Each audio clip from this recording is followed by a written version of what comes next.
Hello friends, welcome back to our YouTube channel. Hope you all are fine. In previous video we talked about Kant's theory of knowledge, and in today's video we are going to learn about Hegel's dialectical method. Let's start our topic. जो dialects हैं ये हमें form देखने को मिलती हैं logical arguments thesis की, जो कि डील करती हैं with various waves concepts and ideological evolution से। जो जर्मन फिलासफर फ्रेडरिक हेजल हैं, ये वन ऑफ द मेजर और इन्फ्लुएंशियल फिलासफर हैं under the dialectical method, along with Kierkegaard, Derrida, Foucault, Marx, Sartre and others. और जो हेजल का major contribution है टू द फिलासफी उसको हम जानते हैं एज हेजलियन डायलेक्ट। और जो हेजल हैं वो अपने मेथड्स ऑफ डायलेक्ट को देते हैं in the book encyclopedia of philosophical sciences और एनसाइक्लोपीडिक लॉजिक, जो कि वो प्रपोज करता है इन 1817। मेनली जो हेजल का डायलेक्ट है वो बेस्ड ऑन है उसकी थीसिस आर्गूमेंट्स पे in the form of counter arguments and antithesis. So जो हेजल हैं वो यूज़ करते हैं ऑलरेडी एग्जिस्टिंग थीसिस को in order to create new antithesis and synthesis like the scientific method, जिसमें जो साइंटिस्ट्स होते हैं वो यूज़ करते हैं already existing thesis antithesis create करने के लिए न्यू थीसिस को, जिसे हम सिंथेसिस कहते हैं। इसी तरह बहुत सारी काउंटर आर्ग्यूमेंट्स एंटीथीसिस या थीसिस को यूज़ किया जाता है क्रिएट करने के लिए वेरियस न्यू कंसेप्ट। सिमिलरली जो हेजल हैं वो क्रिएट करते हैं अपने डायलेक्टिक्स और philosophy from already existing thesis और एंटीथीसिस, और क्रिएट करता है वो सिंथेसिस, यानी वो न्यू थ्योरीज प्रोवाइड करता है अंडर हिज फिलासफिकल मेथड। और हेजल के अकॉर्डिंग जो लॉजिकल डॉक्ट्रिन्स या थीसिस हैं उनके हमें 3 साइड्स देखने को मिलते हैं। फर्स्ट वन जो है एब्स्ट्रैक्ट साइड, इसको हम आल्सो जानते हैं एज थीसिस, जो कि डील करता है with understanding of the concept या थीसिस। सेकंड वन जो है ये हमें डायलेक्टिकल साइड देखने को मिलता है, जिसे हम एंटी थीसिस भी कहते हैं। ये नेगेटिव रीज़न होता है किसी भी थीसिस का। और जो थर्ड है उसे हम सिंथेसिस कहते हैं। ये स्पेकुलेटिव साइड होता है, जो कि मेनली पॉजिटिव साइड होता है रीज़न का। सो ये जो 3 साइड्स हैं ये एक्चुअली डिस्क्राइब करते हैं कि पहले अंडरस्टैंडिंग और conception of idea take place होती है, देन थ्रू डायलेक्टिकल साइड हमें डीपर अंडरस्टैंडिंग आकर होती है अबाउट द नॉलेज, और जो स्पेकुलेटिव साइड है इसमें न्यू अंडरस्टैंडिंग टेक प्लेस होती हैं।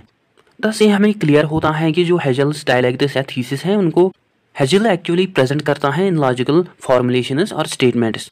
जब हम कंपेयर करते हैं हेजलियन और मार्क्स डायलेक्टिकल मेथोडोलॉजीज़ को, हम पाते हैं कि जो बोथ हैं मार्क्स और हेजल ये वर्क करते हैं विद 2 डिफरेंट और रिलेटेड कंसेप्ट से, जहाँ पे जो हेजल है वो डील करता है विद द डायलेक्टिकल थिंकिंग और जो मार्क्स है वो डील करता है with the dialectical materialism. Anyways जो हेजल डायलेक्टिकल मेथड है ये फोकस करता है ऑन आइडियाज़ और थॉट्स पे in order to provide solutions to the problems. Mainly वो उन प्रॉब्लम्स को जो कि एसोसिएट करते हैं विद मटेरियल थिंग्स। और ये जो डायलेक्ट है हेजल का ये हमें फॉर्म देखने को मिलती है डायलेक्टिकल थिंकिंग की। इसमें रीअनालाइज किया जाता है कंसेप्ट्स को अबाउट द मटेरियल थिंग्स। दस जो हेजल्स डायलेक्टिकल मेथड हैं ये वे हैं जिसमें हेजल एक्समाइन और इन्वेस्टिगेट करते हैं एब्स्ट्रैक्ट कंसेप्ट्स, थीसिस और एंटीथीसिस को, जिसकी वजह से हम आल्सो इसको जानते हैं as dialectical thinking and dialectical idealism से। दस जो हेजल के डायलेक्टिक्स हैं वो हमें सिंपल देखने को मिलते हैं, जहाँ पे ऑलरेडी एग्जिस्टिंग थीसिस और कंट्राडिक्टरी आइडियाज़ को यूज़ किया जाता है क्रिएट करने के लिए सिंथेसिस को या कंक्लूजन्स को, जो कि सेटिस्फाई कर सकते हैं ह्यूमन रीजन को। दस बहुत सारी ऑलरेडी एग्जिस्टिंग थीसिस को यूज़ किया जाता है क्रिएट करने के लिए न्यू एंटीथीसिस और सिंथेसिस। हाउएवर जो डायलेक्टिकल मेथड है या ये जो डायलेक्टिक्स हैं इनके जो फिलासफर्स हैं वो आल्सो सर्च करते रहते हैं या वो ऑलवेज सीक करते रहते हैं नॉलेज को, या वो जानते हैं। जैसे कि हेजल कहता है विदाउट नॉलेज और एग्जिस्टेंस नथिंग एग्जिस्ट करता है एंड वाइस वर्सा। और जॉर्ज हेजल आल्सो मेंशन करता है कि हर एक काज या रीज़न जो है उसका हमें इफेक्ट और कॉन्सिक्वेंस देखने को मिलता है। देयरफॉर रीज़न या काज जो है वो हमें रेस्पॉन्सिबल देखने को मिलता है फॉर इफेक्ट या कॉन्सिक्वेंसेस के लिए। और हेजल के लिए जो काज और रीज़न है वो हमें आइडियोलॉजी नहीं देखने को मिलती है, बट इंस्टीड वो हमें एनलाइटमेंट देखने को मिलता है। सो ये हमें सिमिलर देखने को मिलता है like to the enlightenment philosophy, जहाँ पे जो फिलासफर्स हैं वो बिलीव करते हैं हेजल के अकॉर्डिंग जो कॉज और रीज़न है ये हमें आइडियोलॉजिकल कंसेप्ट नहीं देखने को मिलता है, जैसे कि एनलाइटमेंट फिलासफी में इसको आइडियोलॉजिकल कंसेप्ट बिलीव किया जाता है, माना जाता है। इंस्टीड जो रीज़न और कॉज है हेजल के अकॉर्डिंग ये हमें एब्स्ट्रैक्ट कंसेप्ट देखने को मिलता है, या ये हमें पार्ट ऑफ एनी प्रोसेस या फिनोमिना का देखने को मिलता है, जो कि रेस्पॉन्सिबल होता है प्रोड्यूस और क्रिएट करने के लिए कॉन्सिक्वेंसेस को और इफेक्ट्स को। दस जो हेजल के डायलेक्ट्स हैं वो फॉलो करते हैं और एक्सेप्ट करते हैं कि हर एक कैटेगरी जो है थीसिस की उनको हम लॉजिकली कंप्रहेंड कर सकते हैं और हम एंटीथीसिस या सिंथेसिस क्रिएट कर सकते हैं। एनीवेज जो की कंसेप्ट है हेजल की फिलॉसफी का वो हमें ऑर्गेनिक देखने को मिलता है। ऑर्गेनिक इन द सेंस ये हमें लेस नेचुरल देखने को मिलता है, जो कि मोर लॉजिकल और मोर रैशनल हमें देखने को मिलता है instead of less natural. As you know now जो हेजल की फिलॉसफी है वो बेस्ड ऑन है सिंथेसिस पे, जहाँ पे ऑलरेडी एग्जिस्टिंग एलिमेंट्स को यूज़ किया जाता है into a organic whole manner create करने के लिए खाली नेसेसरी पार्ट्स या न्यू आर्ग्यूमेंट्स या नेसेसरी आर्ग्यूमेंट्स और थीसिस को। और हेजल के अकॉर्डिंग जो फर्स्ट प्रिंसिपल है वर्ल्ड का वो हमें बीइंग देखने को मिलती है, एग्जिस्टेंस देखने को मिलती है, जिसको हम रीज़न कर सकते हैं। और जो बीइंग और एग्जिस्टेंस है ये हमें नेसेसरी और यूनिवर्सल कंडीशन देखने को मिलती है। और उसके अकॉर्डिंग से भी जो थिंग्स जो भी एग्जिस्ट करते हैं वो हमें मेनली एब्स्ट्रैक्टिव कंसेप्ट्स देखने को मिलते हैं, हाईएस्ट कंसेप्ट्स ऑफ एब्स्ट्रैक्शन, जिनको हम रीज़न कर सकते हैं। अपार्ट फ्रॉम रीज़न और कॉज जो फिलासफर्स हैं वो आल्सो डेवलप करते हैं मैकेनिज्म, जहाँ पे जो रूल्स ऑफ लॉजिक है उनको अप्लाई किया जाता है अबाउट द बीइंग और एग्जिस्टेंस। और ये जो रूल्स हैं लॉजिक के इनको हम जनरली अप्लाई नहीं करते हैं रैंडमली, बट इंस्टेड इनको हम अप्लाई करते हैं नेसेसरी टू यूनिवर्सल्स, जो कि हमें आल्सो हेल्पफुल देखने को मिलते हैं क्रिएट करने के लिए सिंथेसिस को थ्रू लॉजिक एंड डिडक्शन। बस जो डायलेक्टिकल मेथड है ये बेस्ड ऑन है लॉजिकल डिडक्शन पे। और ये जो मेथड है ये हमें वे देखने को मिलती है फिलासफर्स के लिए, जिसमें वो अवॉइड करते हैं पिक्टोरल थिंकिंग, मीन्स वो थिंकिंग जो कि बेस्ड ऑन होती है imagination of things. For instance जो कांट के फिलोसफिकल स्ट्रक्चर्स हैं वो हमें लाइक देखने को मिलते हैं like the building and architectonic model, जैसे कि हम इमेजिन कर सकते हैं कि एक हाउस के रूम्स हो सकते हैं एज कैटेगरीज। इंस्टेड जो हेजल के डायलेक्टिक्स हैं ये हमें ओरिएंटेड और डायनेमिक प्रोसेसेस देखने को मिलते हैं as compared to Descartes static model. Thus जो हेजल है वो डेवलप करता है अपने डायलेक्टिकल मेथड को, जो कि बेस्ड ऑन है रियलाइजेशन कि जो हर एक कंसेप्ट है वो पॉजेस करता है opposite concept. In other words हर एक काज का हमें इफेक्ट देखने को मिलता है, जिसको हम रिवील और रीजन कर सकते हैं थ्रू काज। मेनली जो हेजल के डायलेक्ट्स हैं वो हमें ऑब्जेक्टिव और उनकी हमें ऑब्जेक्टिव और ऑन्टोलॉजिकल मीनिंग्स देखने को मिलती हैं along with facts principles etcetera. Therefore जो हेजल हैं वो डेवलप करते हैं अपने डायलेक्ट्स को, जो कि एक्चुअली बिगिन होते हैं with the concept being existence. और हेजल के अकॉर्डिंग हर एक थिंग जो भी एग्जिस्ट करती हैं वो ऑरिजिनेट होती हैं फ्रॉम इट स्टार्टिंग पॉइंट या प्राइमरी काज से। बस हेजल के अकॉर्डिंग जो बीइंग या एग्जिस्टेंस देखने को मिलती हैं वो हमें नेसेसरी देखने को मिलती हैं, एज वेल एज जो कि हमें फर्स्ट कैटेगरी देखने को मिलती है एग्जिस्टेंस की, बिकॉज उसके अकॉर्डिंग विदाउट बीइंग और एग्जिस्टेंस नथिंग एग्जिस्ट करता है। और इसके अकॉर्डिंग जो बीइंग और एग्जिस्टेंस है वो हमें एब्स्ट्रैक्ट और प्योर कंसेप्ट्स देखने को मिलते हैं, जहाँ पे हम कंसेप्ट ऑफ बीइंग या एग्जिस्टेंस को अप्लाई करते हैं टू द नथिंगनेस। दस जब हम बीइंग को नथिंगनेस में अप्लाई करते हैं सो हम आल्सो ये कह सकते हैं कि जो बीइंग और नथिंगनेस है ये हमें इक्वल और सेम देखने को मिलते हैं, जहाँ पे जो बीइंग है वो ट्रांसफॉर्म होते हैं इनटू द नथिंगनेस और जो नथिंगनेस है वो ट्रांसफॉर्म होती है इनटू द बीइंग। और इस प्रोसेस की वजह से न्यू प्रोसेस आकर होती है जिसको हम बिकमिंग कहते हैं।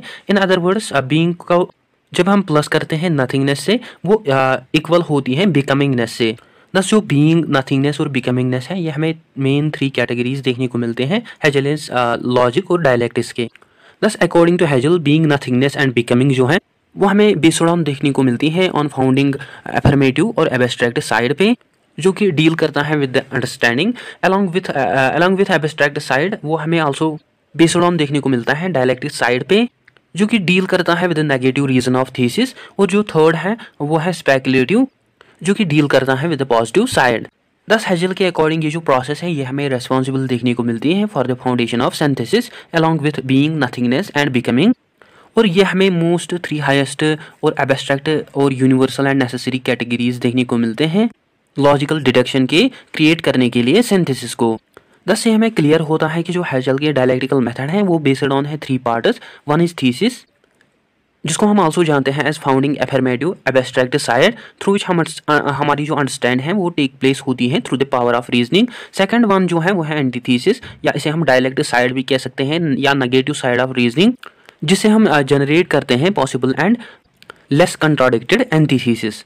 थर्ड साइड तक यानी स्पेकुलेटिव साइड तक पहुंचने या एब्सोल्यूट साइड तक पहुंचने के लिए या फाइनल कैटेगरी तक पहुंचने के लिए सभी जो 3 साइड्स हैं ये मर्ज होते हैं, कलेक्ट होते हैं, but at the same time हम फाइंड कर सकते हैं हम फाइंड करते हैं एब्सोल्यूट और पॉजिटिव साइड ऑफ थीसिस और एंटीथीसिस कन्फ्लिक्चुअल एज वेल।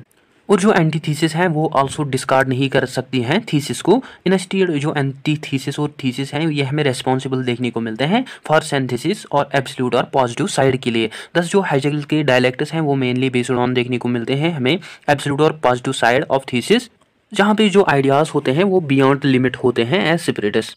सो अंडर हेगेल डायलेक्टिकल मेथड हम यूज करते हैं ट्राइडिक फॉर्मेशन थीसिस को, या हम फाइंड आउट करते हैं triadic formation thesis, that is thesis, antithesis and synthesis, जो कि हमें डिफिकल्ट प्रोसेस नहीं देखने को मिलती हैं बट ये हमें सिंप्लीफाइड प्रोसेस देखने को मिलती हैं। मेनली जो हेगेल हैं वो एक्सप्लेन करते हैं concept of logic of dialect in his works encyclopedic logic and phenomenology of spirit as well.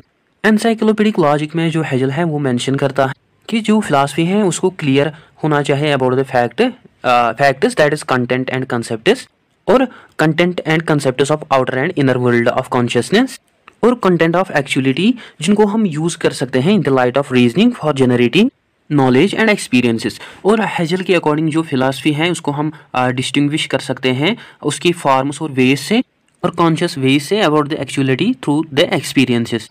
और ये जो वेज हैं कॉन्शियसनेस की ये एक्ट करती हैं as an outward touchstone और प्रोसेस ऑफ फिलॉसफी। और ये जो कॉन्शियसनेस है ये आल्सो एक्ट करता है as a supreme ultimate purpose of science, जो कि डील करता है with the quality of reason और एक्चुअलिटी थ्रू कॉग्निशन। हेगेल जो है वो आल्सो मेंशन करता है कि जो लॉजिक है इसके हमें 3 मूवमेंट्स और साइड्स देखने को मिलते हैं। जो फर्स्ट मूवमेंट और साइड है वो फिक्स्ड मूवमेंट होती हैं या स्टैटिक मूवमेंट होती हैं। मेनली ये जो पॉइंट होता है ये बिफोर द मूवमेंट होता है, और इस स्टैटिक साइड में सभी जो डिफिनीशंस और मीनिंग्स हैं वो हमें मोशनलेस देखने को मिलती हैं, जो कि जनरली एक्सेप्टेड होती हैं और जो एग्जिस्ट करती हैं बियॉन्ड द रीजन। देन उसके बाद जो मूवमेंट है वो बिगिन होती है विद अपीयरेंसेस, जहाँ पे हम रिजेक्ट या एक्सेप्ट करते हैं ओरिजिनल मूवमेंट और फिक्स्ड साइड को। यहाँ पे जो हेगेल है वो यूज करता है टर्म ऑफ बीन, जिसका मतलब है लिफ्ट अप और टू एबॉलिश और सस्पेंड और सबलेट, प्रिजर्व और ट्रांसेंड। बस यहाँ पे जो फर्स्ट मूवमेंट है ये एक्ट करती है as a thesis for second movement या एंटीथीसिस, जहाँ पे जो फर्स्ट मूवमेंट है वो हमें इंपॉर्टेंट देखने को मिलती है और जो सेकंड मूवमेंट है वो हमें इम्पॉसिबल देखने को मिलते हैं विदाउट द फर्स्ट मूवमेंट। और जो सेकंड मूवमेंट है ये एक्ट करता है as a necessary condition for the first movement, जो कि आल्सो रेस्पॉन्सिबल होती है for the last movement that is synthesis और स्पेकुलेटिव मूवमेंट। और जो थर्ड मूवमेंट है उसको हम आल्सो जानते हैं एज डिटरमिनेट नेगेशिएशन, जो कि एक्चुअली एक्सप्रेस करते हैं एरर्स को, फ्लॉस को in the first 2 movements. Robert Brandon के अकॉर्डिंग जो डिटरमिनेट नेगेशिएशन है या थर्ड मूवमेंट है या सिंथेसिस है यह हमें हेगेल के डायलेक्टिक्स के मोस्ट इंपॉर्टेंट फंडामेंटल कंसेप्ट्स देखने को मिलते हैं।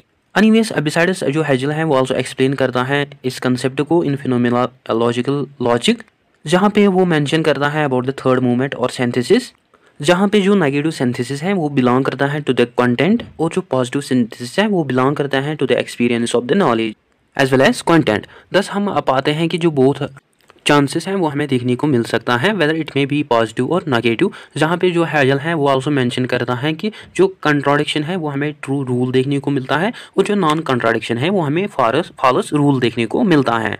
हेगेल की जो दूसरी बुक है फिनोमेनोलॉजी ऑफ स्पिरिट, इसके रिगार्डिंग जो जॉन स्टीवार्ट हैं वो इंटरप्रिटेशंस देते हैं और एक्सप्लेन करते हैं कि आइडिया बिहाइंड द हेगेलिस्ट डॉक्ट्रिन।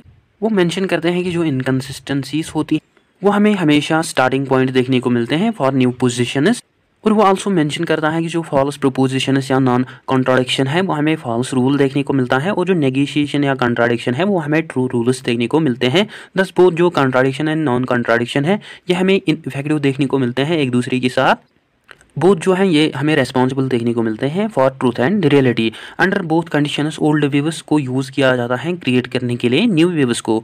दस यहाँ पे न्यू नेटवर्क्स या व्यूज और बिलीफ्स को क्रिएट किया जाता है बेस्ड ऑन एक्सपीरियंसेस, और then after removing the old views और नेटवर्क्स।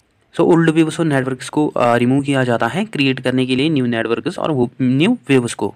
और हेगेल के अकॉर्डिंग ये जो प्रोसेस है ये हमें कंटिन्यूस देखने को मिलती हैं और फाइनाइट देखने को मिलती हैं, जो कि हमें सुबलेशन देखने को मिलती हैं, जिसका मतलब है ये जो प्रोसेस है ये लिफ्ट अप हो सकती है, ये एबॉलिश हो सकती है या कैंसिल हो सकती है या सस्पेंड हो सकती हैं। एज ए ऑलरेडी मेंशन्ड जो मूवमेंट्स हैं लॉजिक के, जहाँ पे जो फर्स्ट और सेकंड मूवमेंट्स हैं ये हमें कंट्राडिक्टेड देखने को मिलते हैं for the generation of new movements या सिंथेसिस या और थर्ड मूवमेंट, जो कि हेगेल के अकॉर्डिंग हमें हायर और रिचर मूवमेंट देखने को मिलती हैं।